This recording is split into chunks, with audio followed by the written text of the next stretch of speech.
Hello, Arty Peoples, and welcome to another episode of Jerry's Live. My name is Emmy Klein, and I am your host this evening. And today on the show, we have a very special surprise for you guys. I'm very excited to officially welcome our newest member of the team. This is Mot Tuman, officially the second resident artist for Jerry's Artorama. Hi. I'm very excited to be here.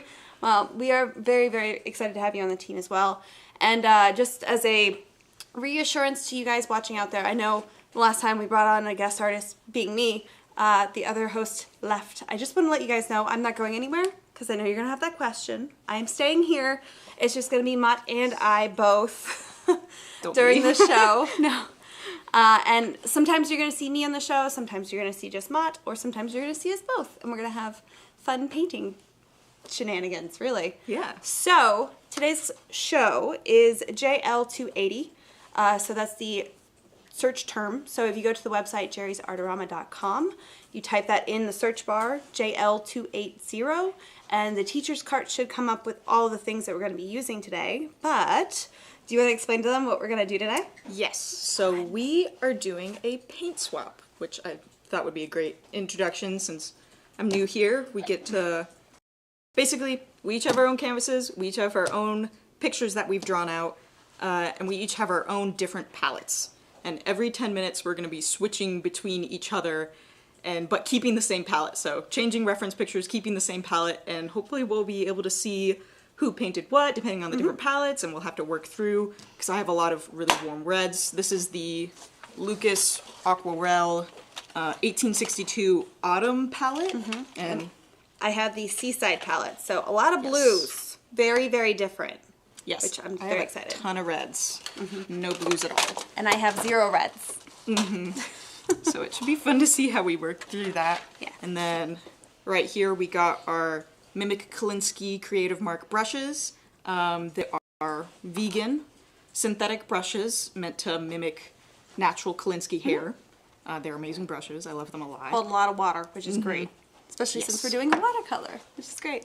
And then last but not least, we got our New York Central Art Supply watercolor blocks. I'm working with the hot press. Emmy's going to be working with our cold press. And these are the 8x8 watercolor blocks. If you would like to use them, they will all be in the teacher's cart. They really do absorb watercolor quite well, which is great. And you guys are going to see how well it takes the color and keeps it nice and brilliant. So I love this paper. So, are we officially ready to jump in? You ready? Because we got 10 minutes on the clock. Katie's going to officially time us, and just as so you guys do know, I am painting this cat, whose name is Lumpy Space Princess. This is Katie's cat, and it is really a lump of cat. It's so squishy. I love her. She's adorable, but always on her back and being a big lump space princess. So, and you have I have like a little architectural kind of scene here, a little alleyway. So nice. very, very different, but we're going to have to approach it in slightly different ways because of the color discrepancies between my palette and yours. Yes, So, and we printed these out in black and white specifically so we could be very creative with our color choices. yes. So we have 10 minutes on the clock officially. You ready? Ready? All right. I'm ready to go. I'm ready. Let's do it. Okay. So, talk me through kind of how you're going to start your watercolor. So typically when I'm a watercolorist traditionally, and so normally when I start watercolors I like to start big, not get too caught up in the little details, and I like starting out with a flat brush because I just like getting like large geometric forms down before I start getting into the fine detail. And I just love these large flat brushes for large washes of color. Oh yeah. Like I dipped my I'm using the 10 round. We have the same brushes, by the way, a couple different sizes of rounds and a couple different sizes of flats because they work well for both of us. But I'm using the round because not only can I get a big kind of area of water down, I can also use the tip of that brush that comes to a nice point and specifically place where that water is going to be, so when I put my wash in, I can control it as much as you can control water, because that's never really an easy task. Now remember, you guys watching this right here on the show, if you guys have questions, make sure to put them in the chats, because we do have our amazing moderators, Amanda and Frida, on there for you guys. So you guys can pop in whatever questions you have. And sorry, I'm trying to figure out what color I want to paint the dark areas of this cat, because I don't want to just go black. That would be fun, but like, I kind of want to do this Prussian green. Yes. Because this also happens to be Katie's cat, so like teal, you know? I feel like teal is necessary, and it's a dark color, so it's a lovely, vibrant color, but like the color can go really dark on the pigment. A pretty little kitty. A green cat. All right. So I'm going to try and pop this pigment in here and there, because I know you have a lot more of the warmer tones. Yes. And I know you can kind of work back in on top of these with possibly like a glaze. Maybe. Yes. I don't know. We'll have to see when you get this, because you're going to get whatever I do. Which is kind of fun. And I am curious if you guys watching out there, if you've ever done this kind of a challenge, because it is quite interesting. And it's fun to see too, like how different your style can be from like your friends, you know? Like I know we've been talking about recently that you tend to have a really vibrant color choice, and I tend to have a little more moody colors in my paintings. And it's not something that like I necessarily think about consciously. It's just a part of my style, and it's a part of your style. Oh yeah. And it just kind of comes naturally, whatever colors we gravitate towards. So I think I'm going to take this Prussian green and continue it in like the shadowy areas. Just so it's kind of consistent and going throughout the imagery. I've literally just been laying down this really large warm wash across the whole thing, just to help give the painting some kind of cohesiveness. It hopefully won't be this orange by the time we end, but we'll see. Not if I have anything to do with it with all these blues. But that's something that, especially with this challenge, you're going to have to kind of keep in mind, is that glazing on top of the different colors as well. Like, my colors are going to be affected by whatever you put down. Yeah. And vice versa. We got to be conscious not to muddy each other's colors up, especially since we're working with vastly different palettes here. Oh, yeah. So I am curious out there, if anybody out there has done this challenge, let us know what you did, because I am so curious. This is the first time I've ever been able to do this, and it's going to be quite fun. Ooh, maybe I'll do a little bit of Naples yellow, because I have to represent the white of that fur. Not just white, because there's a lot of different like tones and things, but I really want to, whenever we switch, I want to hit that belly with some warm tones, like a pinkish tone. Yeah. And I have these. That's true. It is your cat. You would know. I've made like the foreground of this very warm, and all of my colors are fairly warm. I don't have a lot of cool colors here, except for maybe like the Verona green. But like my raw umber color right here is a little bit of a cooler brown. So I was going to throw that in for this door back here, because I'm hoping those cooler colors will kind of push it back in space, while the warmer colors will kind of pull forward, since I've already got a super warm foreground. Oh yeah. And I got some bleeding there, but that's okay, because I'm going to go back over all of this. Oh yeah. This is like the loose time, right? Big washes, stiffer. I'm not being very loose. I'm just kind of placing the same color around. I'll layer on top though. Yeah. So tell me, and those of our amazing viewers out there, a little bit about like your history of art and what you've done so far, because I know we have not actually touched on that. Yes. So I went to college here locally. If you don't know, our offices are located in the Raleigh area. And I went to college at NC State. Shout out to my Wolfpack people. And I went to the College of Design. I majored in art and design, and I also worked a lot with, I got a degree in art design and biology, because my goal out of college was to be a scientific illustrator, which I still love. I still love biology a lot. It's still incredibly interesting to me, but when the pandemic hit, I was in college for the pandemic. I kind of did not want to go to grad school after having to be in online classes all day. So, took a little bit of a different route, but I'm here now. Yeah, no, that has to be so difficult. I know we talk about, you know, having to do art throughout, you know, everything that's been going on, but then on top of that to have, like, your college education be so vastly different, because, I mean, that was never a thing that I would have to deal with. But the world we live in, I swear. Yeah. It is bizarre how everything will always change, no matter what.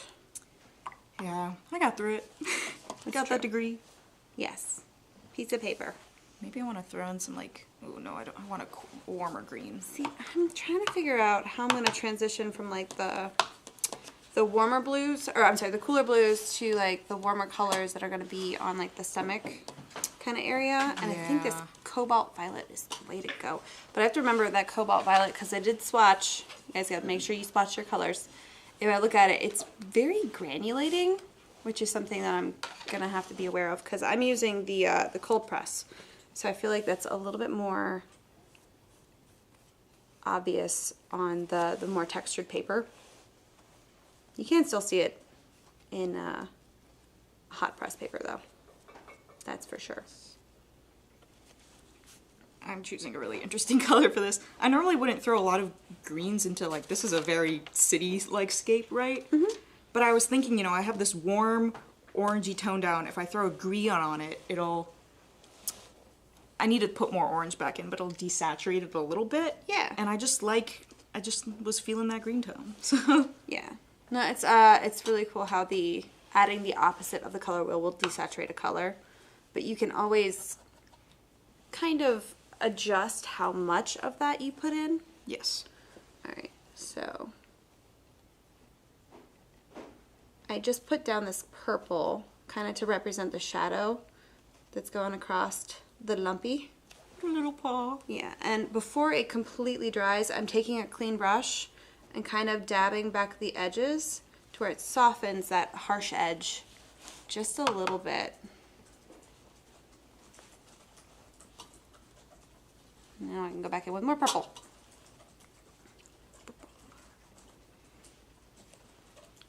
Alright. And I keep forgetting that we're going to actually have to switch here soon. Yes. I should throw in some darker colors right here. Yeah. That green, I'm okay with that green, but I think I need to add more to it. I'm not happy with it yet. It's a lot darker in my reference image. Oop, I keep choosing the wrong green. The fact that I just remembered that we're going to have to switch, just maybe go straight into panic painting mode. This is very similar to, like, the mystery art box show. I'm getting flashbacks. It'll be fine. Where is... So I want to mix a darker brown in with my green here, so it can kind of match this side. But I want to have it a dark enough value to... Oh, you can't! And I can't put any more purple in either, because we can't. Time to switch! Man. I already forgot about it. That's what I was like, I just went into full-on panic painting mode, because I can't do any more of the lumpy. Alright, so I want to show... It's still slightly wet, but that's as far as I got on lumpy. So I was kind of putting in the teal as like the dark areas of where lumpy's fur is, but then the purple was more of like the shadow, but you don't have a purple at all. No, I don't. So I you could can't- maybe mix the Verona green with one of my reds, but that wouldn't be, it No, wouldn't that be a would very good be, purple. yeah, that's about it. And then this is as far as you got. Mm-hmm. So I'm going to have to lay in some more of those colors, but since I'm no longer doing cat, I think I'm going to switch to the flat brush. Yes. So I'm gonna do my big chunky round brush here, number 10 round. Yes. All right, so now, oh, it's hard to jump from cat to whatever, that like it's almost like alleyway, like Yeah. I want to say, kind of reminds me of like Italy or like one of those street scenes in Europe because it's very, very architectural and with the cobblestones and everything. But I have no idea where that is. Yes. Oh God. Okay. I was really hoping to just pretend like we're not gonna have to do any more of that. Katie. Okay, so I'm gonna lay down the darks because I have some dark blues. Maybe Paris blue. It feels appropriate. Paris blue, which is a pretty dark blue. This is mostly dry. Your washes were pretty thin. Yeah, I like to start out thin. Just like keep it light before I make any super permanent decisions. Well, I just want the opposite. I just want the complete opposite. Now I'm going to actually have to turn this so that I can get my brush in the right location. I forgot to get a rag. Oh, Wait, I was going to say, I got thought one you right had there. one. There we go. All right. I really like how this purple and this Naples yellow layer. Ooh. I think they layer and they look kind of natural, right? do. So. It's a natural lumpy. That's her natural state. Oh. Upside down? Yes. She sleeps in the hallway like that. That is so cute. Very comfortable. I can imagine that would be. Okay, I had a computer moment a moment ago, but I have back with some questions. All right. Yes. What you got? What's the best way to get fine details with your watercolor? So, fine details with watercolor, it's tricky. It takes a lot of practice, but I always recommend do your large washes of shades first before you work into the small details, and always make sure your washes are completely dry before you start any really tiny details. Otherwise, you're going to get a lot of bleeding, a lot of runny colors that are going to muddy up your details. Another tip is if, you're using this very small brush to get details, be very conscious of the amount of water that's on your brush. A lot of water on this can, again, cause bleeding, your details can splay out. I always keep a rag on hand, and I Ditto. haven't used it much this show because I forgot I had one, but whenever I have a rag, I'm using it basically every time I pick up color to try and test and see how much water is in my brush. And if I need more, I can add more. If I need less, I can dab some out. And that's just kind of something that you have to practice to learn how much pigment to water ratio is going to get you those crisp details and how much is going to kind of blur out on your picture. Yeah, but those are my general tips for trying to get like crisp details in your watercolor pictures. Yeah. Like if I were to start painting in all the little, like almost filigree of that lamp post here, or the lamp hardware bracket, I would definitely not be using this brush. Now I'm not going to put that in yet because I still want to put in the colors that are behind it. And if I were to put that in first and then go over the top of that, the whole thing's going to start blurring. So it's a layering game, but you have to work from your back layers up. Yes. For sure. Do you have any tips for creating sharp edges in watercolor? Masking fluid is a great one. Masking fluid is really, really useful. I would say that's probably the crispest edge you're gonna get, super crispy. But then you are gonna have to work with layering that down, putting down your wash, and then picking it up if you need to, or layering down more and working that way. The other way that you can do it is tape, but even that sometimes your pigments if your paper is very textured and if your paper gets really, really wet, there's still a chance that it can kind of soak up underneath your tape. So even that is not going to be as crisp as if you were to use a resist with like a masking fluid. The other thing that you can do, like I just laid down this blue and got a pretty crisp edge, but that's because I'm controlling the water content in my brush as well as where I'm laying it down. I'm making sure to use that flat kind of part of my brush at the tip of it just to kind of draw a straight line. So, that. Yes. And lastly, and then I'm caught up for now, you mentioned granulation in watercolors. Can you explain what that does? Oh yeah, because that was this purple that I'm literally working with right now. So granulation is where the pigment of your watercolor, because the pigment is the color inside of the, because it's pigment and binder. Binder is what gets it to stick to your paper. Pigment is the actual color. So because the pigments of some colors naturally just get kind of on the larger side, like the actual molecules, they tend to sit in the like little tidbits of the paper, like the little divots, and they pull together almost like you can see like little sand, like granulation of sand. So it looks more like that than it would be a perfect wash of color that just gradiates out from light to dark. And the more textured the paper is, the more prominent those granulation colors are going to be. But you are still going to see it on a hot press paper because it's just the nature of the pigment. Now, I'm going to lay down the shadow that's kind of like running the length of the building in that purple.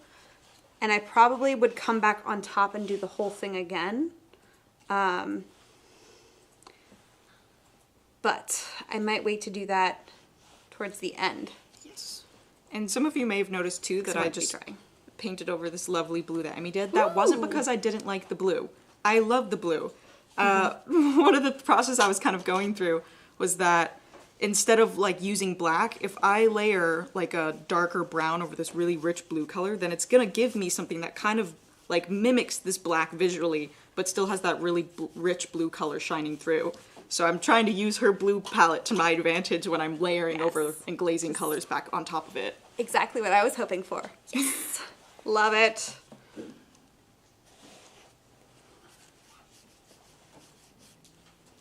Alright, so. And I remember I really wanted to put a little pinky color in Lumpy's belly.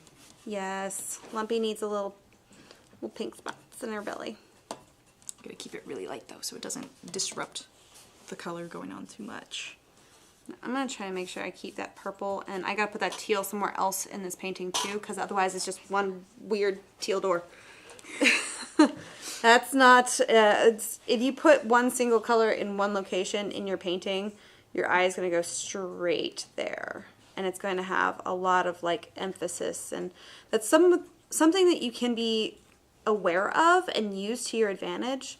Like if you want to control the viewer's eye, you absolutely can by doing things like that. But I don't like that it's just the one blue spot. I think I need more blue somewhere else. Could be a door to another universe. It could be. I mean, we are working with Lumpy Space Princess, so maybe this is where Lumpy Space Princess is laying. I don't know. Yes. Can you use watercolor paint on canvas before painting with acrylic? Ooh, yes, yes-ish. There's no acrylic primer. That's the thing, is that acrylic primer doesn't really accept watercolor that great. Now, that's why my answer was yes-ish, because if you use the yes canvas, yes you can, because that's the whole point of that canvas, is that it is primed for all media, including watercolor. Now remember, it is not paper. It's not going to absorb exactly like paper. It's going to absorb slightly different, and it's still going to move like watercolor does, but you have to get to know your materials because it's not exactly the same as using 100% cotton paper.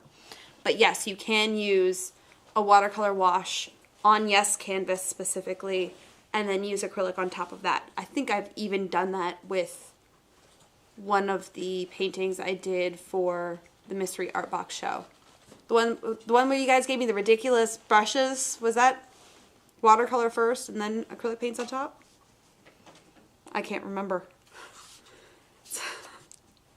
I think I was dealing more with the brushes than anything else. Some chunky brushes. Yeah, they gave me the largest brushes ever.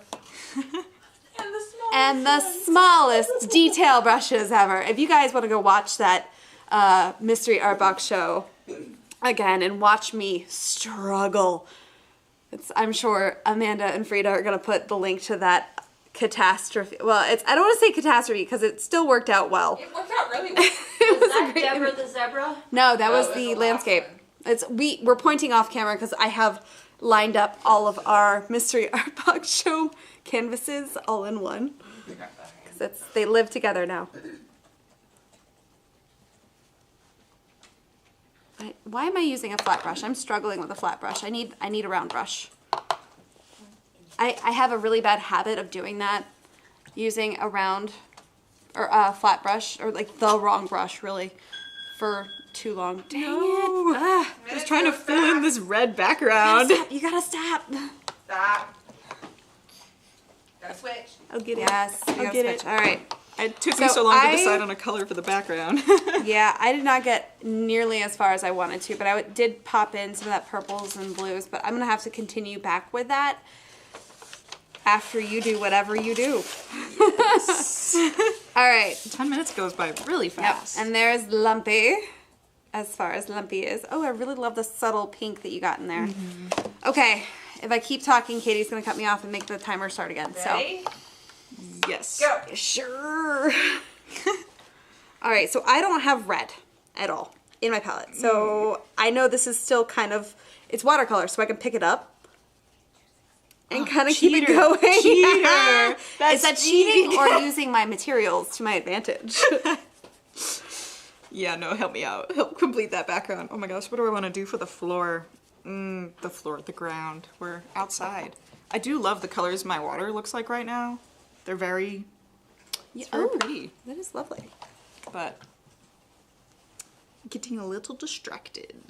So, what am I gonna do? All right, that's about as much as I'm going to be able to pick up and move around, because this is, it wasn't completely dry, but if I keep messing with that, I'm not going to be able to get anything else done. All right, Lumpy. I'm going to actually lay back in some more purples to kind of continue that along. I'm going to try to darken up the foreground like I was talking about doing and then forgot about. So that's the thing too, like switching back and forth, you really like forget what you were just about to do. Yeah, completely. Man, this is a difficult challenge, but one that is quite fun. I hope you guys get a chance to do this at home. And the cool thing is that you don't have to do this in just watercolors. You can do this with all kinds of media. There are so many things happening with your cat's stomach, like, but just like she got crazy fur.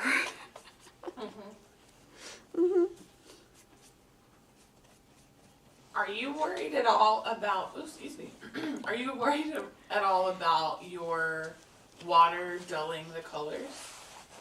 Yes. I will say I made the mistake early on. I put like 3 separate colors into this, 3 separate basins of water into this with the goal of like having one that's clear so that I could wash it off in one basin and then get clean water from the other one. Like this. Emmy's.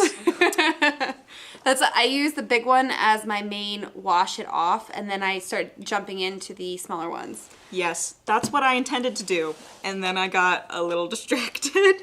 This challenge is difficult. Yes, and I just went in all 3 for whatever reason. I was not thinking about it. So, yes, I will have to worry a little bit about my colors dulling. Luckily, like, they're still pretty light, and I can go like colors, so I'll make it work. What color are Lumpy's eyes? Because I'm black and white photo. Green? Ooh. Because they're quite light, but I don't know what color Lumpy is. Yellow green. Okay.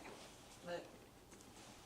So, Katie is holding up the closest image of her cat's face.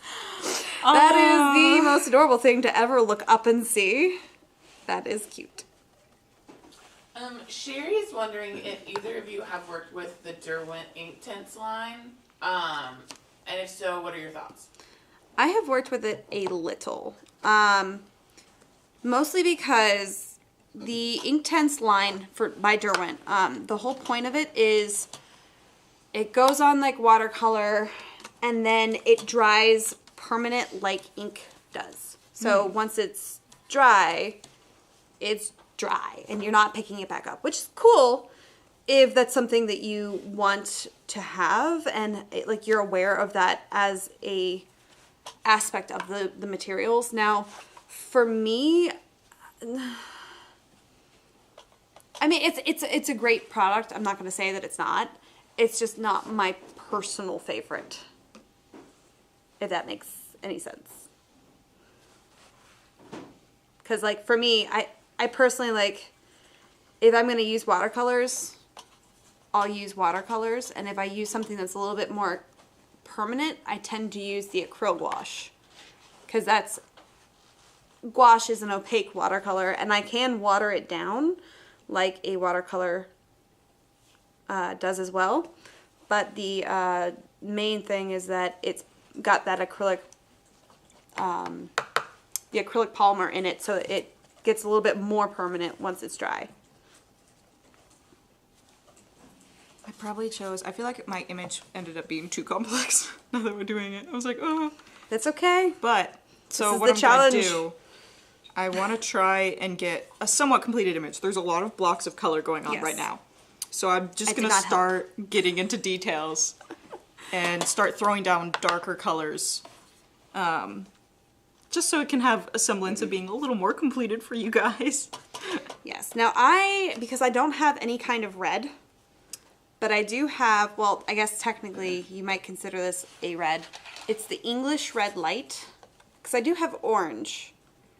But that's very different from like the red that you lay down.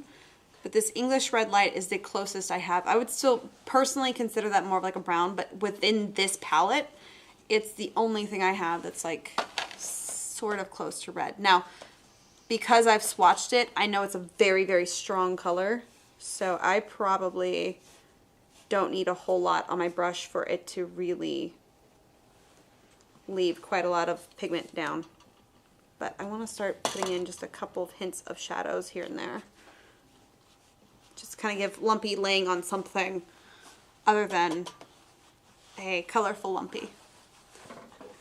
Colorful lumpy. And I feel like, Katie, are you excited to have a lumpy image? Yeah. I mean, a lumpy. I mean, a colorful lumpy image that you. It's Lumpy's been immortalized. Lumpy's a YouTube star. Y'all hit the like button for Lumpy. Hit the thumbs up for the lumps. The lumps. Also for Mot, because this is her first show. You know, congratulations. Happy to be here with the lumps. The honorary, the star of the show. We're just here to facilitate Lumpy's stardom. Yes. You know? Yes. If this is what my life has become, I'm very happy with it.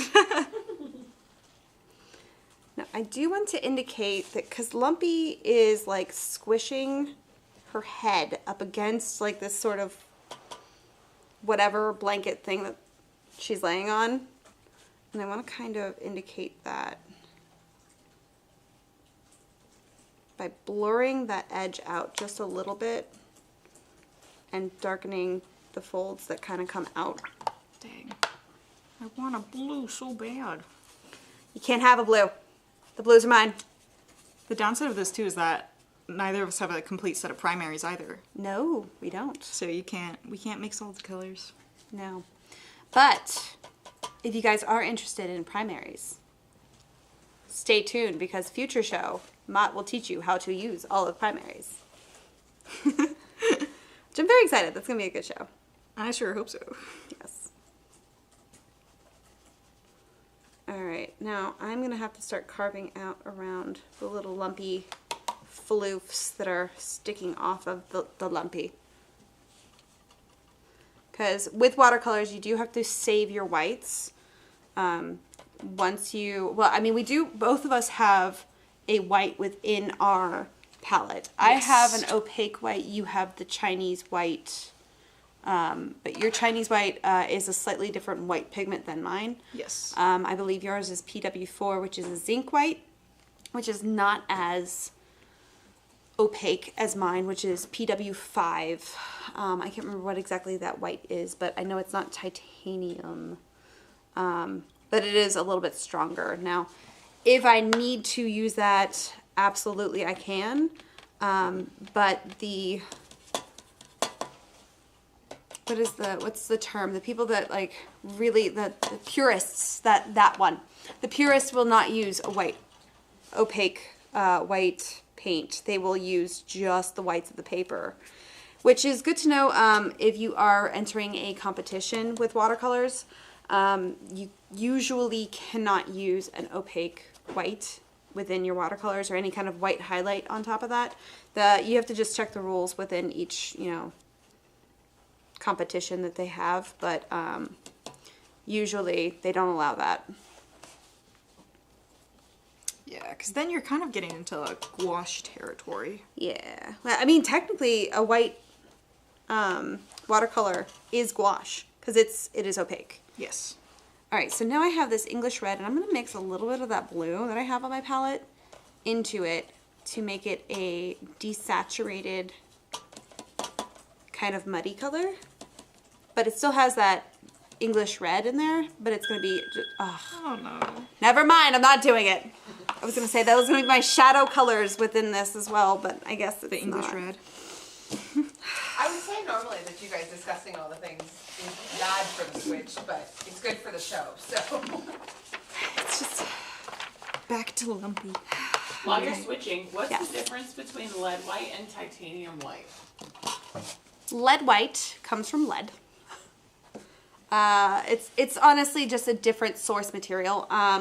Lead white does have a toxicity thing that you do need to be aware of, but it's a lovely white. If you're aware of your material's toxicity and then you take that into account before you start using it, then it's definitely something that you can use. Just be safe. And then titanium white is probably the most used white ever.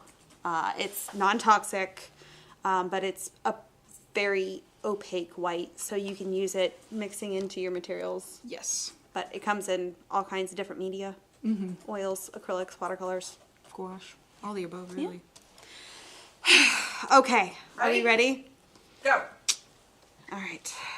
I gotta pop in more of those purples because We like, have time for maybe this one and the next one. Oh no. okay. Lumpy. Lumpy the Space Princess. All right.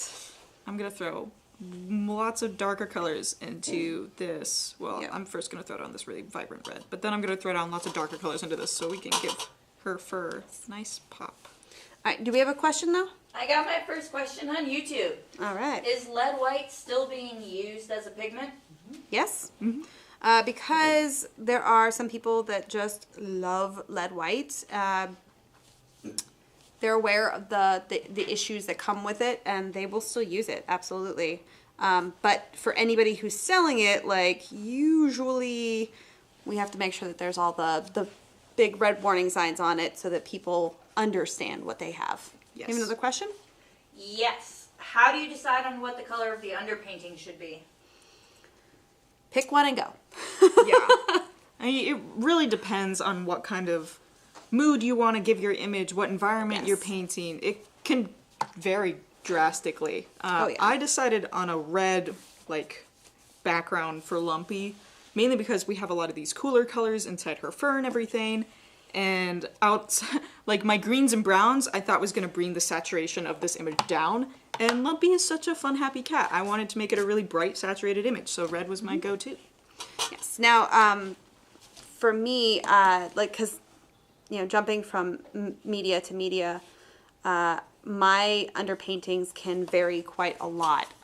One time I used magenta for a cat, and it was such a fun color, and I laid down all the other colors, and the magenta was only visible in like the little specks around like its nose where I didn't fully paint it in, but that color does have an effect on whatever you do the underpainting. Really, it's going to have an effect on the overall feel, like Mot said. It's definitely something you have to take into account. And I just did a painting recently that had like, it was all, the majority of it was desaturated, like Paint talk. grayish colors. But the underpainting I did was like a fluorescent orange, and just having that fluorescent orange peek out out from under gotta be those pretty. desaturated colors. Yeah, we all just went. It's so satisfying. Like, just like, it's not the star of the show, but Yeah. it's there and it gets noticed, and I don't know, I love it. That's my favorite way to use fluorescence, is just having it pop just a little bit under really dark desaturated colors. Rhiannon on Facebook is wondering if it's true that you should do, if you're doing a warm underpainting or toning, you should use cooler color paints and for the main image, or vice Not versa? necessarily. You could have a cool underpainting and use cool colors on top just to really continue the cool kind of going throughout your artwork. But I like to use the opposite because it's that vibrance. My artwork tends to be really, really vibrant. So I pop up the saturation on my colors most of the time. That's a personal choice. That's just something that I do. But if that's not something you do, I mean, you can use similar colors. That's beauty. We're artists. We can break all the rules. Make them up as we go. But I will say that's a really fun thing to do is get like... that's a really fun thing to do. There's my voice. Anywho, the thing to do is to do color studies. You can get a smaller version of the image that you're about to do, like really basic sketches, and really loosely paint your images in, and just get kind of like the idea of it, of where you're going to go with the colors. And color studies can really change the mood of your imagery just based off of how you lay down the colors, where you lay them down, the vibrancy, the desaturation, all of those details. All right, now I just did the same thing. I have to paint and talk. Yes, yes, yes. Yes, and right Surprisingly now... hard to do. It is. I'm also, I talk with my hands, so like I do this, and I'm like, oh yeah, I gotta paint. I'm going over this really dark red background with a color I mixed, which still has that red in it, but then I threw in a darker brown, mainly because I just didn't want to go full black, because I want to keep that saturation high. Mm-hmm. And then I also threw in some of my cooler green, just because I wanted a little bit of a cooler color for the shadow without making it less of a red, really. So that is what I'm doing right now, and I'm trying to emphasize the area right around Lumpy here, just so her white belly and everything is really popping, because this red background is a lot. It's a lot of color, so I just kind of want to keep some desaturated dark colors directly around her so that she can shine. Lumpy always shines. Yes. Shine bright like a lumpy. You're welcome. The song, I'm sure, is now stuck in everyone's head. She has a million nicknames. It fits. It's surprising how often it fits. It does. Alright, now I'm just trying to pop in a little detail here and there. I don't have to be perfectly detailed to get the idea of what it is, but I definitely want to pop in like this cord that's going across, and I'm assuming is going to end up, yeah, there's a lot of like, we call it kind of like spaghetti. It's just all of the cords that come across, because it's just like a wild mix of lines that come across. I don't know, it's very satisfying to paint. Yes. I was really hoping I'd get to paint that. No, but do it. Okay, we don't have that much time. I'm not trying to take all the glory from you. Listen, you got the glory of the space princess, so. Yes, that's all I need in my life.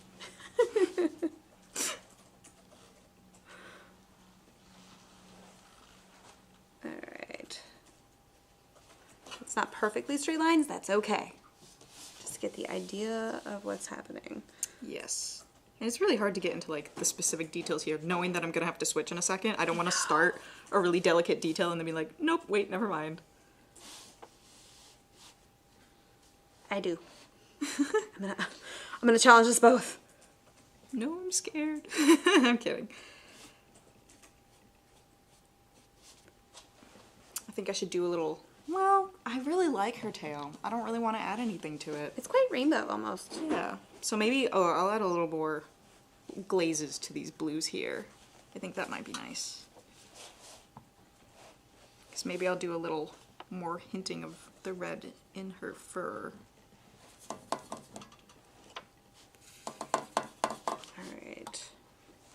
Just lightly though. Gotta water down that pigment.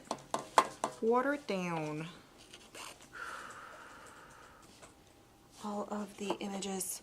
Sorry, I'm hopefully not blocking what I'm painting with the image that I'm holding in my hand.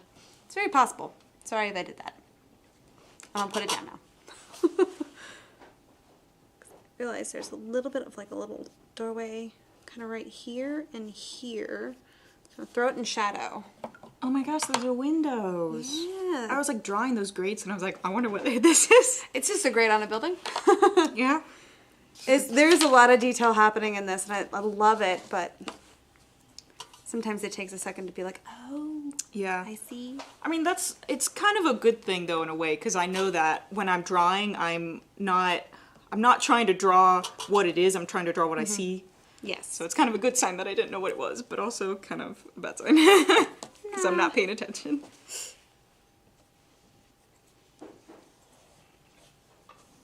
Oop, I just totally messed up that line. Sorry. Alright. Door. Bring that more purple. Make the purple continue. I probably need to get that blue in there somewhere else. Because it's still just blue. Can you give us a quick overview of how glazes work with watercolors? Yeah, absolutely. Actually, I'm about to do one on this ground. So I have right here is the initial brown wash that Mot did. And I want to throw some shadow over here specifically, but I know there's a pole that runs up and down. I want to differentiate between the pole and that ground. So I'm going to do a light wash of the purple just to hint that there's a shadow. And if I dab the edges again, it makes it look like it's a soft gradient instead of a hard one. But anything I lay down first and then I put something on top, you're optically mixing now. Mm-hmm. So you're not technically mixing the two together like we would on our palette to make a new color, one on top of the other, because they are transparent. You're now seeing through both of them. And it's... Dang it. It's like the curse. Every time you say, I'm going to. Yep. Every time. Okay, so it's 6:18. Mm-hmm. I think we have one more. Okay. And I feel like... Do you want to finish on your own, your originals, or do you want to finish swapped? I mean, if we have one more, we technically we're have gonna to swap, right? Yeah. Right? Yeah, Fine, fine. okay. Ready? Lapis! No, we're not ready. No! Hold, please! Okay. Now we're ready. Go. Okay. What do I want to do? I want to add details in. So Oh, I'm yeah, I going was to gonna add do some of this. these nice bricky details right Yes, here. I started hinting at it with whatever color I had on my palette. I don't know what I used. I'm going to use more... I think this is the same shade that I used to paint it originally. And just start... Doop, boop, boop, boop. It's kind of like a raw sienna, right? Yes, it is the I raw think sienna. that might have been what I used, and I have raw sienna in my palette too. There's a little bit of transfer Just a little bit. between the two of them, which is good. We're not Alright, totally so- lost.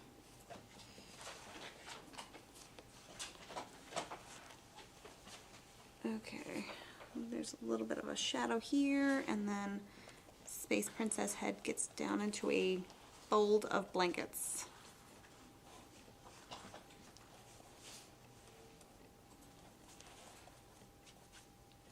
Man, see, I wish I had your blue. Because this is sky right here. You can't.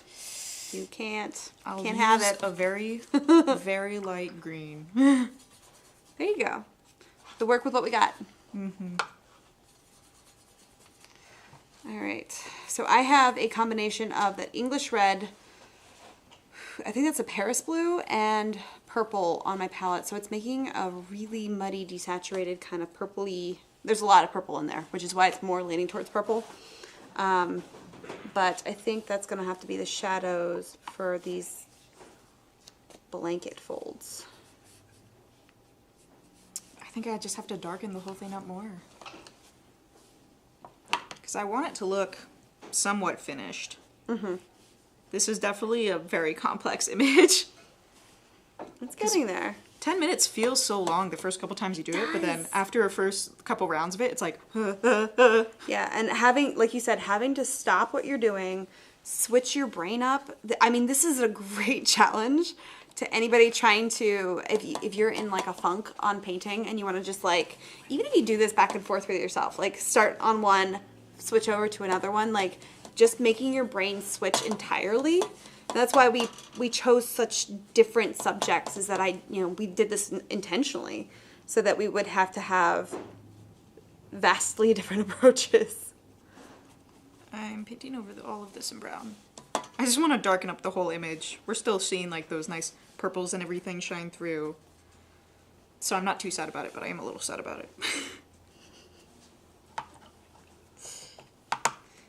I feel like it's gonna bring it like like the cohesion between one side and the other. It's just like I've had to do like several layers of like darker and darker colors on here. Which is how you do with watercolor. Yes. And it's a good way too, like if you start out too dark too fast, I mean, don't be afraid of layering down dark colors, because I know a lot of beginners will be afraid of going towards like those darker ranges. But with watercolors, you know, it's great because you layer a little bit, it's not dark enough, layer a little bit, not dark enough, and you just kind of test the waters and see where you want to get it. It's a little more forgiving in some ways. It's also more unforgiving in others than like acrylic and oils. Oh yeah. I think I just made Lumpy Space Princess a little bit alien with this like neon green that I put in the eyes. I just desaturated it down a little bit with the raw sienna right there. But like it was lime green. That Cinnabar green light is bright. You can see it here on my palette. It's almost fluorescent, but it's not technically. Okay. So, I think I'm going to do something that I might regret. I'm going to use this orange. Really saturated, get a lot of it on my pigment, or on my brush. Now, just so you guys do know, the Lucas watercolors here reactivate so fast that it really doesn't take a whole lot to get a lot of pigment on your brush. But I'm going to actually use this orange and kind of, that might be a little too much on my brush. Too much water. I'm gonna grab. Indicate some hairs that are flying off. Ooh, I love that. Bright orange. Funky orange tail. I'm gonna try. So there's like several different planes happening in this image. You know, we have this main plane here. We have this one here that kind of like there's a gradient going to a lighter color. And then there's this one plane back here. There's also the ground, but I'm ignoring that for now. There's this one plane back here, and I feel like there's not enough differentiation between them yet. Part of that is because I have to darken this upper plane here more, and this plane here as well. But I feel like I want to try and homogenize this one strip right here so that it looks a little more similar. So I'm going to try to go back in with my bluish green here, which is a Verona green earth. That's the only sort of cool color that you have within the entire palette.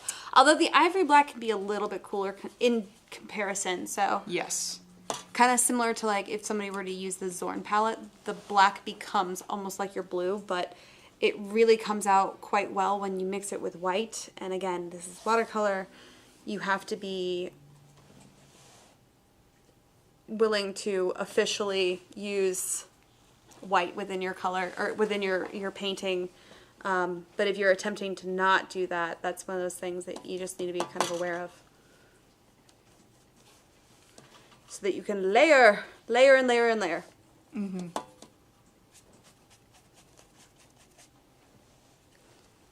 right, and I mixed in a little bit of that English red light. Gosh, I'm getting paint everywhere. That's okay though. That's right. Shout out to my messy painters. Where you at? You know, I'll help out your blue boy right here. There we And go. I'll go over it Desaturate with- it a little bit. Yeah, I'll go over it with some brown. See It if we can definitely just- needs some help. It's like I was trying to bring it in down here, but like it definitely did not do the trick. There we go. Now it's kind of like a nice, deep saturated black. Perfect. Perfect. Now that's using your color theory. Look at that! How dark that got. That's lovely. Like it. I think I'm gonna try to darken up.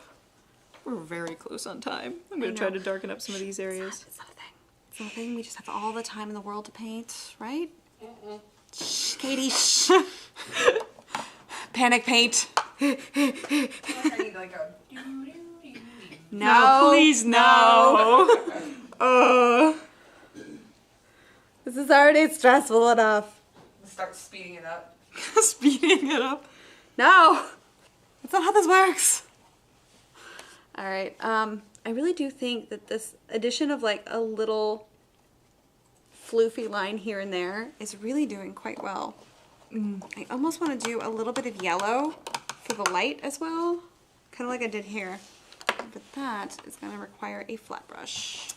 You know, I thought I might regret the green I put down here, but now I'm really enjoying it. I'm glad I did really it. Lovely. Almost like it's moldy. Yeah. Like a moldy wall. It's a moldy moment. It's fine. All right. Yeah, I'm going to just use that yellow, kind of like lights hitting the lumpy. The lumpy. That way I can bring all of the whites down and... Ooh, that was a little bit too strong. That's okay, I can pick it back up. Kind of control where my highlights are. Because if I use yellow as like, not quite the highlight area, but the light area, where light's hitting it, but it's not bright, bright white, that'll give me some differentiation to the form as well. I'm trying to finally address this ground that I have barely touched. Yeah, I was going to. Then the alarm went off. You failed me, Emmy. Sorry. I only had 10 minutes. This cat is so lumpy. All right. You know, I was sad that this green was really my only cool color, but I love it now. This We've come to terms with the green. Yeah, it's pulling me through.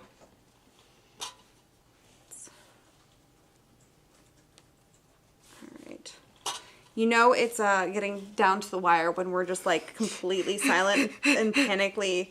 That's a word. Yeah, panically making up words. No! Sorry, I'm so hot. No, it's not! No, it's not! Brush it down. Fine. Alright. I painted. I just had to finish because this is your lumpy now. I know. She's beautiful. I really like the alleyway too. Yes, you get to keep it. It's your lumpy. Of course. But that was our fun show, guys. Here's the lumpy, and I'll make a room for you. No, There's the alleyway. The lumpy must shine. Bow before the lumpy. No, this actually turned out quite well. It does need some more work because this is Yes. a lot of detail to be putting into an image within just 10 minutes time period. It's really pretty, very moody, and Yes.